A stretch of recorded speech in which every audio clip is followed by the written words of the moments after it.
I became convinced a long time ago that for most people, the question is not, should I pray, but how do I pray? What kind of praying do I enter into? One of the answers to that is to pray the Psalms, to live with the Psalms, and allow the vast variety of emotions and hopes and fears and faith that the Psalms reflect to become your own prayer. Here's a good example. The 13th Psalm, it's one of the shortest. It only has 6 verses, 2 verses each in 3 movements in the prayer. The first movement asks, "How long will you forget me, Lord, forever? How long will you hide your face from me? How long will I be left to my own wits, agony filling my heart? How long will my enemy keep defeating me?" That's a recurring plea in the Psalms. How long? We may be asking that. How long will this pandemic go on? On a deeper level, how long will we continue to wrestle with the systemic racism that affects so many lives in our nation? How long will we be separated from each other now during the pandemic, in other ways separated by race and wealth and position and power? How long? Many of the Psalms invite us to begin with that plea, with the honest cry that wells up in our hearts, whatever it is we're feeling and experiencing. The Psalms invite us to honestly name that fear, that anger, that pain, that frustration before God. The first movement is the plea. Then the second movement might be called petition. The third verse says, "Look at me, Lord, answer me, Lord, my God, restore sight to my eyes. Otherwise I'll sleep the sleep of death, and my enemy will say, I've won. My foes will rejoice over my downfall." There's the plea. Restore sight to my eyes.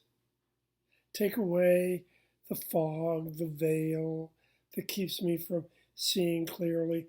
Oh God, restore sight to my eyes that I may truly see the world in which I live, see my own life, really see what you are up to and what you are doing. I'd submit to you that part of the reason for this wellspring of concern about racial injustice in our nation is because video cameras have enabled white people to see what black people have been seeing for generations, challenging folk like me to see the inherited, generally unintentional ways in which my white male knee has been on the neck of people of color, of women, of people in the LGBTQ community. Open my eyes, Lord, to see who I am, and then open my eyes to see how you are at work, to heal, to restore, to make new, to create new life and new hope. Which leads to the third movement in the 5th verse. It begins with but. My brother likes to say that nothing really matters if it comes before the word but. The psalmist says, "But I have trusted in your faithful love. My heart or rejoice in your salvation. Yes, I will sing to the Lord because he has been good to me.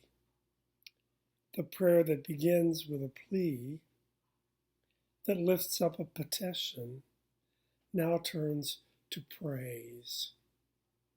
Praise in the faithful love of God, the love of the God who is with us whatever we face, with us in all of our turmoil and in all of our fear and all of our confusion, in all of our injustice, the God who is relentlessly at work to bring life and healing and wholeness because of God's faithful love.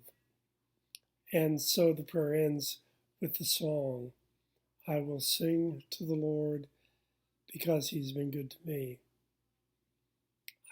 I would submit to you, you can't beat it as a pattern for prayer.